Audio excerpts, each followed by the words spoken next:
population growth. That gives us exponential population growth model. This is how easily the differential equation can be changed. There's another factor which is known as environmental factor. This M here is called carrying capacity. You learned about the food chain, food pyramid, and that kind of thing. So main factor of M is the food, right? In case of predator, do you have enough zebras to eat for lions, that kind of thing? And other environmental seasonal factors come into a play here, okay? In this particular experiment in Serengeti or someplace, this K happens to be this number, 0.00008, is a growth factor, that constant of proportionality. And this is a joint variation between amount of lions are there, and this happens to be 1,000, and then it's a unit of million or whatever, right? It's not literal thousand, it's a different scale. Okay. Now, then, this is a very complex differential equations to solve. AP does not expect you to be able to do it, but they are known to ask these kind of questions. So I like to answer them. The way I want to answer them is by sketching a slope field. Okay, so let's do that together. Slope field. Say we have this kind of. So this is P here versus T here. Okay, this could be like years or months or days, whatever, and this is amount of so many billions, whatever. Okay. Now let's just plug in 0, 0. If you plug in 0, where's the T? Well, notice that T doesn't appear, which means this is independent as you move along. You're about to see. So 0, 0. P is equal to 0. Then your slope is 0. So we just have the flat slope field like that. If you plug in 1, 0, there's no place to put 1. It's only 0. So you can see this line up like that, flat at the bottom. This is what they call extinction level. Okay, if you go down to 0, you're extinct. You cannot come back out of that, right? So this is a straight line. Where else is it also equal to 0? Remember, M is equal to 1,000. So if your population reaches 1,000, then it becomes flat. You know what I'm saying? So let's say 1,000 is about here. And then it gives you a flat line across like that too. Good. And then you're about to see, whenever you see the flat line like this in a slope field, even it could be slanted too, that is your asymptote. Okay? For example, let's plug in 500. Let's say 500 is right here. Let's just not throw this. This is a rough sketch anyway. So 500 and 1,000 minus 500. So it's a 500 square, isn't it? That's a positive number. You get it?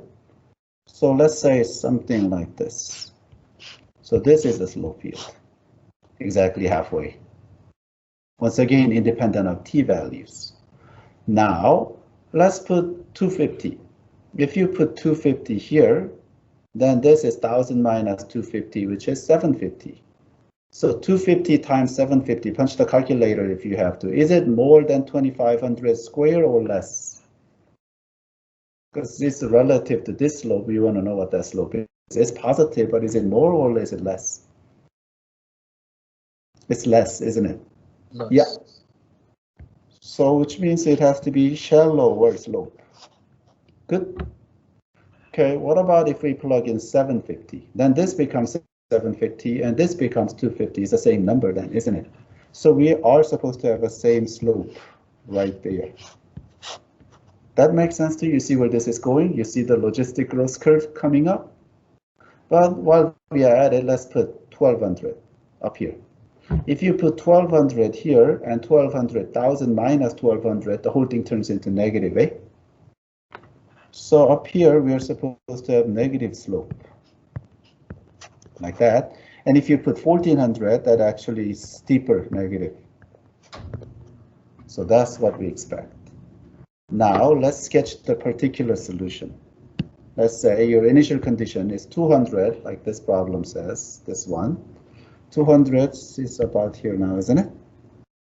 So we have to have this thingy parallel to the slope everywhere. So it's going to curve like that, and this, and it's going to curve like this, and it's going to go on asymptotically. And you have seen this in your updated bio book, unlike exponential model. Seen that before? This is known as logistic growth. Let's do another one, which is not part of this problem, but AP has asked this question before too. Let's sketch this one. If your initial condition is like 1400, then what happens to the population? Because of this lack of food source, it's going to somewhat exponentially decay, like that. Right? Now we are ready to answer this question. What is the limit of the population? See, I told you that differential equation tells you a story. And this is a picture story. You get it? This is a story that this is differential equation tells you. Wow, what is the limit? Limit as x approaching or t approaching infinity, meaning horizontal asymptote if it exists. You know what I'm saying? So that happens to be, in this case, 1000.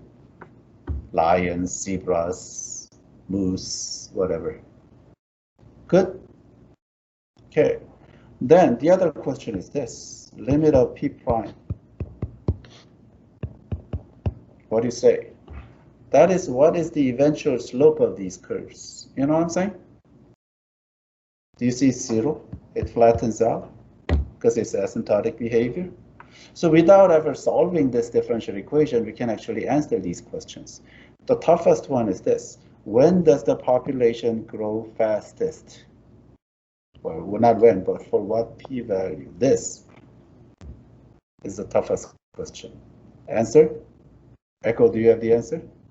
Oh, is it like the point of inflection? Yeah, right here, point of inflection. At when p, we don't know what t-value down here is, we don't know.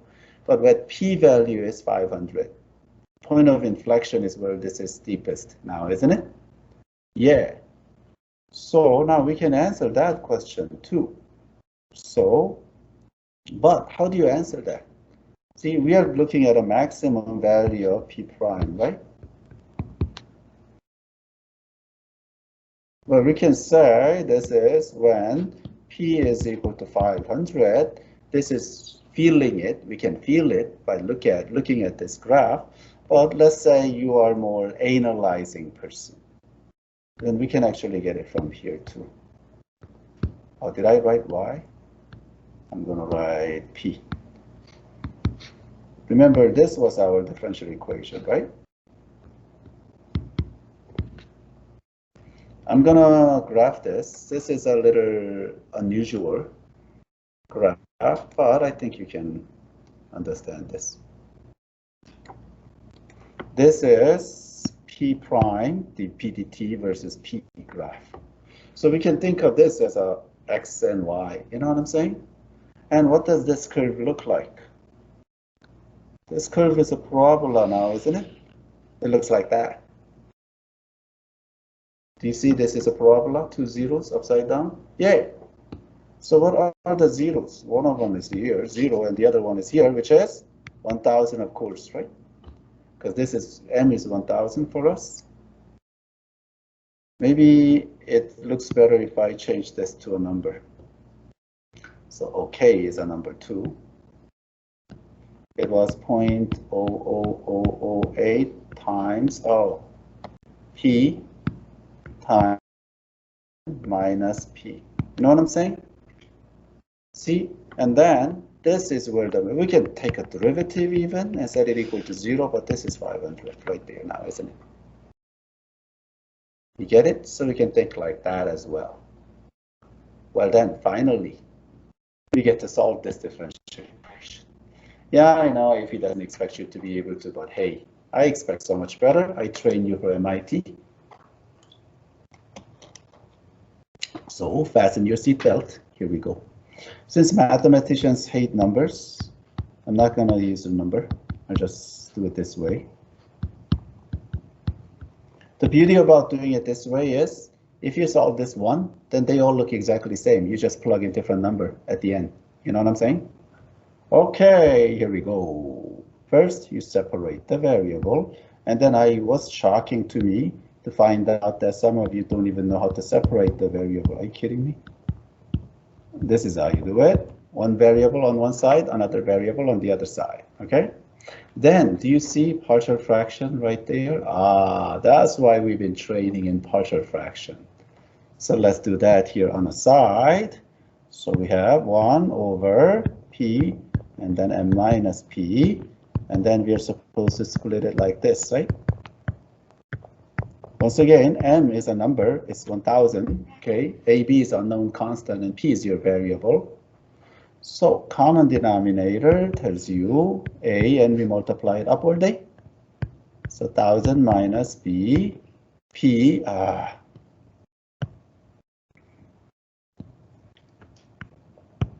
plus b, p. Now, if I choose my p-value to be 0, then this part dies, right? So that gives me 1 is equal to, and this becomes 0, so it's am. Remember, we're looking at a and b, so that tells you a is equal to 1 over m, eh? Okay, if I choose my p-value to be m now, in order to kill this term, so I have 1 is equal to this dies, and this becomes m, so I have bm. So that tells me my b is equal to 1 over m as well, eh? Okay, we go back to the differential equation. So this thingy is 1 over m common factor, I'll just put it here, and then 1 over p plus 1 over m minus p dp. How's that? Y'all with me? Y'all with me? Now I can integrate both sides like that. So can I multiply m to the other side while I'm at it? Because that's just 1 over m. Yeah. So this is ln, and we are sure absolute value in case it turns out to be anti-species. And somebody catch my mistake right there. And you see the mistake yet? Yes. What is it? It's that the second term is negative. Negative right here, isn't it? The backward chain rule. If you differentiate this, you get 1 over p. If you differentiate this, 1 over minus p. Whoops, chain rule. You get it? This is most common mistake. So you learn from my mistake right there. That's minus, okay? Now we have to solve for p. How are you going to do that? Well, first, combining ln is a good idea, you think? Yeah, let's do that. So we have ln p over m minus p is equal to mkt plus c. With me? Then e, so p over m minus p is equal to plus or minus e mkt plus c, right? Now, still this is a problem because we have a p here and we have a p here. How are you going to solve? Multiply okay, they can do that, but there's a much easier way. I figured this out through experience. Flip both sides. So the left-hand side becomes this, and the right-hand side becomes e to the negative mkt. Is that how you flip exponential function? You with me? Rule of exponent? Negative exponent means it's in the denominator? Right. Okay. Well then, split this two. So we have m over p minus 1, right?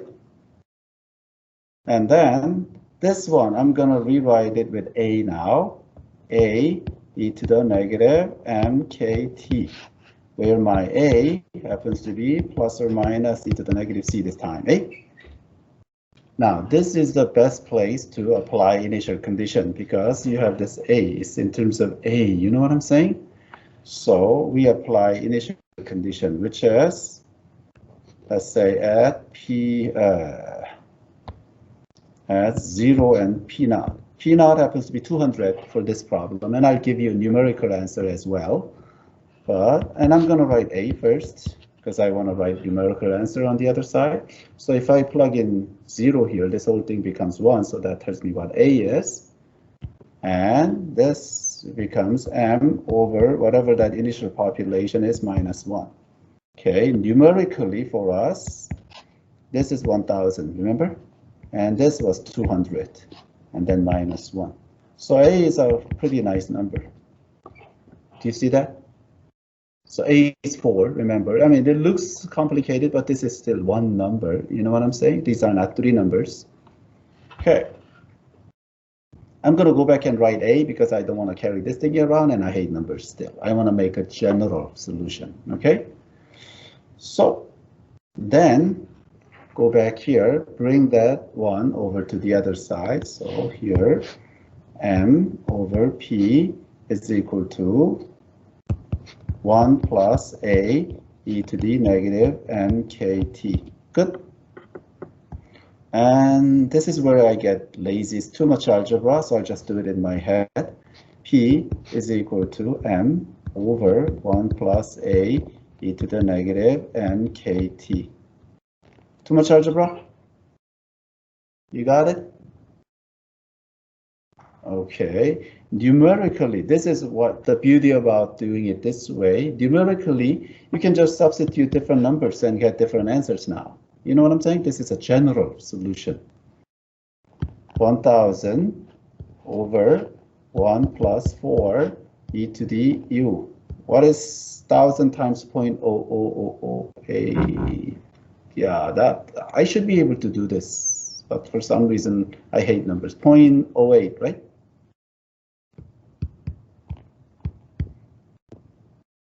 This becomes our particular solution for this very problem. How's that? Now, I have graphed this thing before. So taking the fully cooked turkey out of the oven and pasting it right here.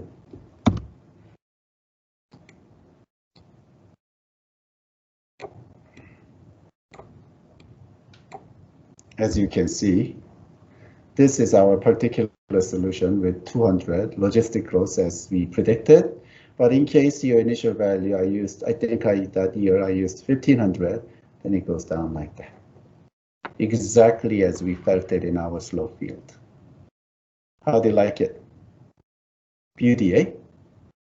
See, we throw away the old theory, because when we observe something new, and then we establish new theory. This is a logistic growth. More advanced species beyond single-cell organism. Questions? Yes, Mr. Ken.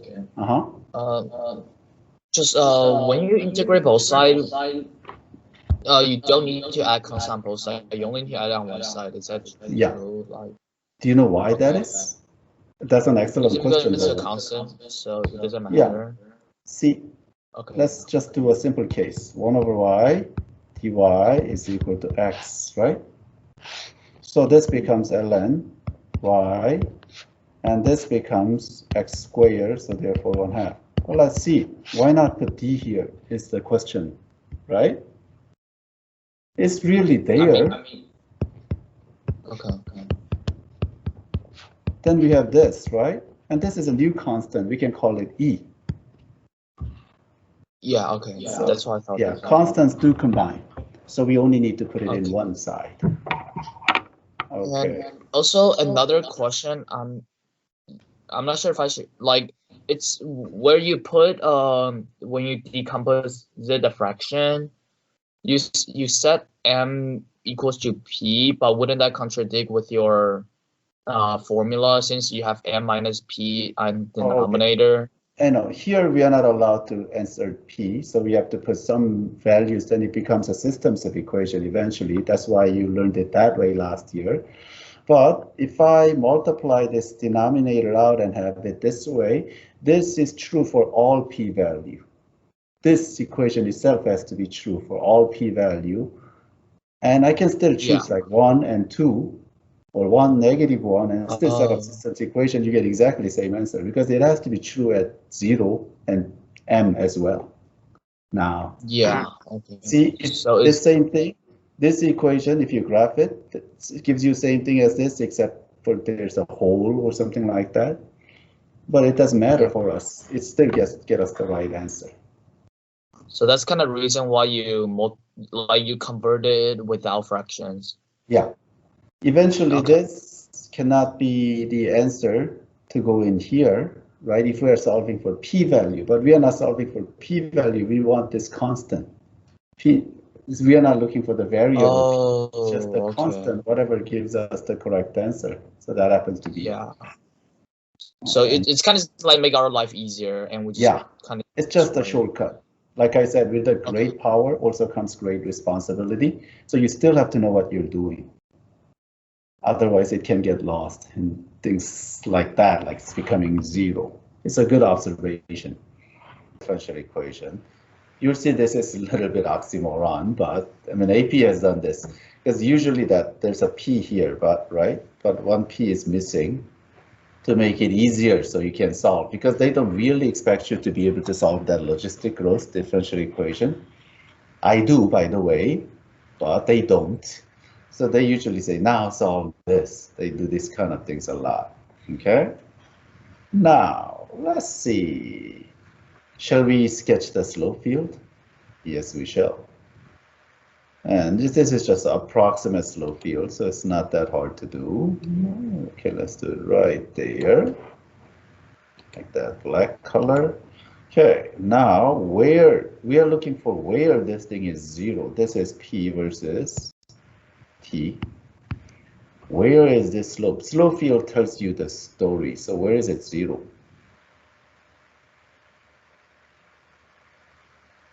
When P is equal to M. You know what I'm saying? So let's say M is here. I'm gonna do slope field in, let's say, blue color.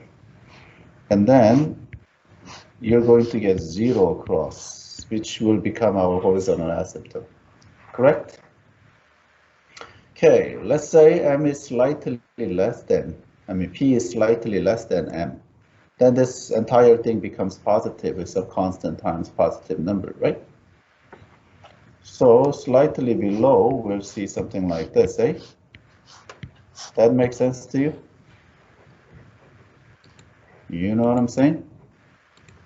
Okay, then if you go a little bit more below, so P gets smaller, then this fraction, this entire expression gets bigger, right? So the slope should get steeper as you go down. And then here, it'll be very steep. Now, here's what's oxymoron about this entire differential equation, and scientists should be able to see it. When population is equal to zero, then the species is already extinct, right? There's nothing. Then how can you have that positive population growth at the bottom? It just makes no sense, right? So this is, let's say, it's not really a population, but some kind of other thing that you're about to see on the next problem, the water pouring into the bathtub kind of thing, okay? Because we have to think like that, because this cannot be any species. Once you go extinct, there's no coming back from that, okay? Common sense. I mean, these days, these are the days that common sense is not allowed that much, but hey. Now, what about above this line? If P is more than M, then you see this is negative now, right? So we see this negative, kind of almost symmetric slope field, and if it's bigger, then it's even steeper negative, like that. So we see every function is just pointing towards that line asymptotically. So if our initial point is down here, then it will move asymptotically like that. If our initial point is up here, then it will move asymptotically like this. You know what I'm saying? Okay, with that, let's try to answer these questions now. Without solving it, what is the limit as t approaching infinity? That means horizontal asymptote, and that's equal to ma. You all see it? You all see it? Okay, now, what time is this population growing fastest? Now, this time, the question is not asking for what p-value. P-value is growing fastest when p is equal to 0, which makes no sense, right? No. As long as you're not here, at what time is this curve steepest? I mean, assuming it's below, then when time is equal to 0, right? And then it flattens out. You get it? So this is when t is equal to 0. Are we good? Now we shall solve this differential equation. Okay, let's solve it. So switching and separating the variable dp over m minus p is equal to k times dt. 8. Say yes. Now we are kind of assuming our initial condition here is 0, and then your p naught is less than m. Okay, so let's suppose this is our case. Although it doesn't matter if you do it without the numbers, then later it depends on whatever the initial condition that you put in. So you can do it both ways. That's the beauty about not using numbers. Mathematicians generally hate numbers, so in case you didn't know. Okay, then let's take. Now, I don't want to do it like that. Hold on. I take this back, okay? I'll just write the differential equation, and then I want to tweak it a little bit, and this is a good practice. I almost fell for this. This was it, right? See, having negative number here is not as nice, because remember when you take antiderivative, you have to pick up negative ln in the previous example. So in order to avoid that, this is a nice trick. You just factor out the negative, right? Just make this p, coefficient of this p, 1. That way, you don't have to worry about the backward chain rule. You know what I'm saying? Now I separate it, so we have dp, and then p minus m, this is nicer, is equal to negative k dt. Now integrate both sides, and this is ln, and we are sure, right? Because unless you're sure, do not write ln ever. Because negative 10 points is on the line. It happened this time. And we don't have to worry about any chain rule because we made that adjustment and put that negative sign the other side. You know what I'm talking about? And the other side becomes negative kt plus c8. Now, rewrite it into exponential form with a plus or minus and all. So this is equal to plus or minus e to the negative kt plus c8. Say yes. Now I want to replace that c with a e to the negative kt. You guys know what this step is all about? I'm kind of skipping a line here. Rule of exponent, this is just e to the negative kt and e to the c. So e to the c with a plus or minus together, I'm calling it a. This is more convenient this way. Are we good? Okay, I'm going to do initial condition on the sides since I have some space. If we have 0 and p naught, okay, what happens is that I substitute p naught here, minus m, and I put 0 here, then I have a. Okay, so this is my a, the constant a, then I plug it back in, so instead of a, now I put p naught minus m like this. You get it? You with me? Now, then, so this p, which is function of t, just move m over to the other side, so we'll have p naught minus m e to the negative kt, and then plus m. Okay, check, let's check. Always good idea to check your answer. Couple of things you want to check for. Number one is this, right? You're supposed to get p naught back. Let's see, if you put 0, this whole thing becomes 1. So you have this, and then negative minus m plus m. So m's cancel, so you do have this, right? The other thing you want to check is the limit. T approaching infinity of this. Because we have a pretty good idea from the slope field, this answer better be m now, right? So let's see, this whole thing dies, right? Exponential decaying function. So you just have m left. So that checks. This is how you get enough confidence that you did this one right.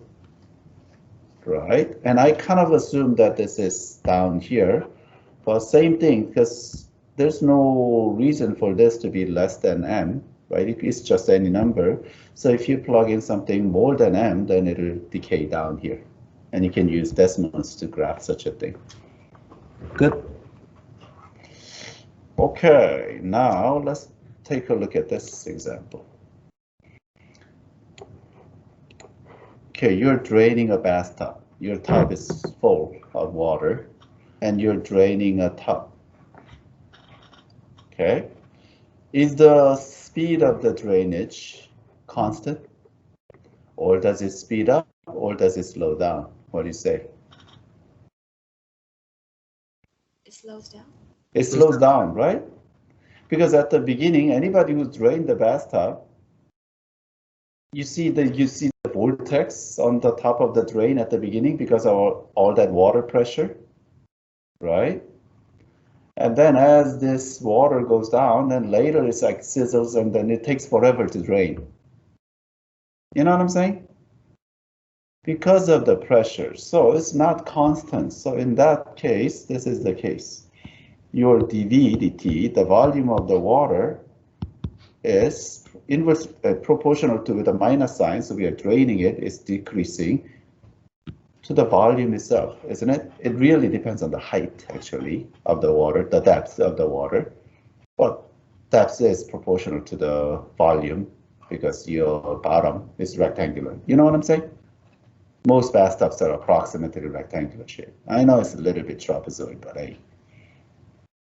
Oh, okay.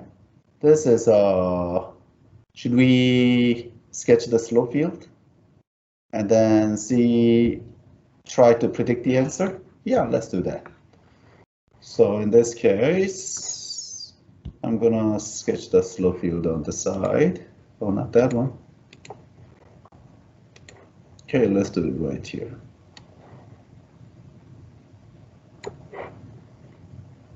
Okay. Where is this thing zero is the question. Where is our slow field zero?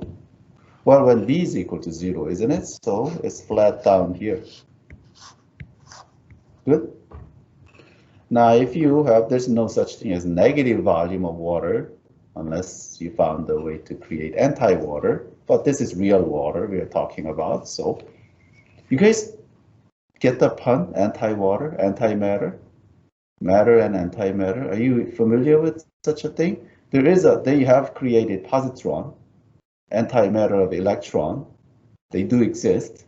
Okay, maybe they don't naturally exist, but in the laboratory, if you put electron and positron together, then they disappear, creating a spark, a lot of light energy, according to E is equal to mc squared. So I'm not just like, this is not from Star Trek, okay? Antimatters are real. Wait, they are not real. Oh, okay, you get the idea, right? So if you have anti-water, you know, in Star Trek, antimatter is the propulsion fuel of the USS Enterprise, isn't it? Supposedly, they put antimatter and put it against the real matter, and that creates a lot of energy, whole lot more than nuclear energy. You know what I'm saying? But my question is, how the hell do they store that antimatter? What is the fuel tank of USS Enterprise made of? They have to suspend it because if that thing touches any part of the fuel tank, it's going to start eating, and then the whole ship will explode. Am I the only guy nerdy enough to think like that and ask that kind of question? Okay, duly noted. Okay, if this is positive, then you're multiplying negative constant. So if you go up, then it'll be, my computer's frozen. It'll be like this, right? Slow field, and then if you put in bigger value, so this is what the slow field would look like. You know what I'm saying? So if you have any initial value, let's say this is the amount of water at the beginning, then it'll drain. That's ugly. It'll drain in this manner, wouldn't it? So it drains fast. The slope is steep here, and then it flattens out, and it seems like it'll take forever at the end. So this we definitely expect exponential decaying function. Good. Okay, so let's say our initial value is 0 and V naught. And we have done this before. This is exactly the same thing we have done. So we'll quickly solve it. dV over V is equal to negative K dt, and antiderivative ln V. I'll assume this is real water, not anti-water. Okay, and then we put E. So V is equal to plus or minus. We know it's plus, right? Plus or minus anyway. And then replace it with A.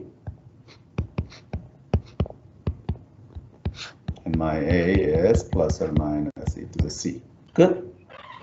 If you don't do it and then use this line to figure out, do the initial value, then you have to pick the sign as well according to our initial value. Okay, that's why it's positive.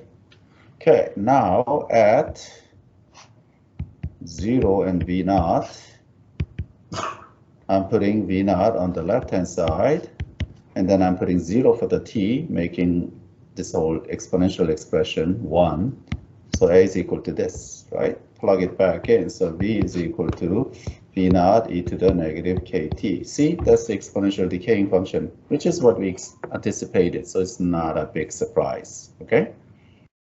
Now we add another twist into this differential equation. And then environmentalists will go nuts pretty soon, but this is a thought experiment, okay? No real water being wasted here. We turn the faucet on. So we are draining the top and pouring the water into the faucet, through the faucet into the top at the same time. Then what happens? I know, environmentalist, thought experiment, no real water being wasted here, disclaimer, okay? I have never done such an experiment. Because I've seen this problem in Algebra 1 book, word problem. Top is draining at a rate and then the faucet is on, so it's like, oh my God, this is the quickest thing. Of course, those people writing Algebra 1 book is assuming that the drainage speed is constant. Not the case, all right? So this R is a rate, liters per second, right? Then how do we change this differential equation? Right? How do we change this differential equation? You see, watch, this is how easily differential equations are changed. I'm going to do this in black color. We have dV dt, and that is negative kV. That much is still true, correct? Because this is what we had before. The drainage speed will still be proportional with a negative sign because it's reducing the volume to the volume of the tub itself. However, now remember this whole thing is a rate. That makes this thing rate, but we are pouring water in with a rate of R. So we just add. You know, in case of logistic growth, we multiply because it's a joint variation. But in this case, we're literally adding the rate. You know what I'm saying? So this is constant, but this rate depends on the volume itself. Then what would this flow field look like? This all depends on initial condition. So we'll sketch the both cases. Okay, once again, let's draw the flow field like this. Okay, now we are looking for a place where this thing is equal to 0. Where is it equal to 0? Well, you set this thing equal to 0. You know what I'm saying? Differential equation still tells you a story. Then do you see that V has to be R over K? That's when this thing is equal to 0. So let's say R over K is here. So this slow field will become 0 right there. Good. Now, if the volume happens to be smaller than, this is a little difficult to see, so I'm going to tweak it a little bit. And besides, this is highly advisable before you separate the variable, because you cannot separate it the way you could, but it's not nice. Factor out K and then V. You want this coefficient in front of the V to be 1. And then, do you see this is R over K here? Oh, that's such a better, nicer form to look at, because that's when this thing is equal to 0, right? So if V drops below R over K, then this entire expression, let's do it above V first, because it's easier for you to see. If V is more than R over K, then this thing is positive. See that? But we are multiplying it by negative constant. So slightly above, we have this. Good. If you go a little bit higher, then it gets steeper because this quantity grows. Good. What about if you drop below? If you're slightly below, this thing becomes negative and we are multiplying negative constants, so it turns into positive. Do you see that? And then if you are farther below, then it's really, this is the steepest. Wait a minute. Why does this slow field look so familiar? Where have we seen this before? Here, huh? Oh yeah, it's that situation. Let's look at the differential equation. Does it look about the same to you? It does. You see, so many different situations in nature can have exactly same governing differential equation. Differential equation is like governing this phenomenon or the nature. Amazing, isn't it? Maybe it's not as amazing to you as it was to me when I first saw this. Okay, so it depends on the initial condition. If you're starting with nothing or something very close to nothing, then the drainage speed is not that much. But then faucet is pouring water in, so this water level will rise, but it doesn't rise forever to overflow. Well, it depends on amount of faucet, that water that your faucet can put out. But generally, the draining speed will catch up, and then there will be an equilibrium. You know what I'm saying? So this thingy will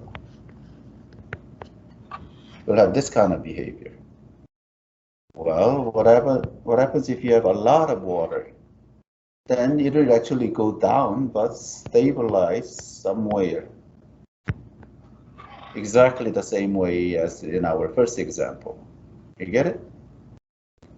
So let's see if we get this kind of answer by solving the differential equation. Okay? So let's separate the variable.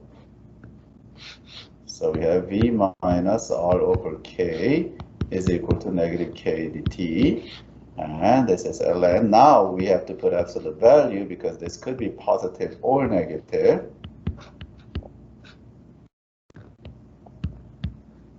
Oh, you have to, there's no dt on that side because we have integrated. With me?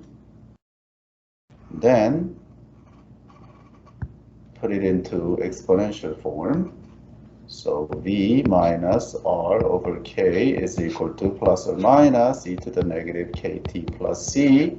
But I rather want to replace it with another constant, A. And my A here is plus or minus e to the C. Good? With me? Now, initial condition then, eh? So initial condition, 0 and whatever this V naught, which might be more or less than R over K. I'm putting V naught here, minus R over K, and 0 here. So once again, this thing becomes 1. So this is what I have, right? Okay, moving on. So I have V minus R over K is equal to V naught minus R over K times e to the negative KT. Why does it look really familiar? Where have we seen this before?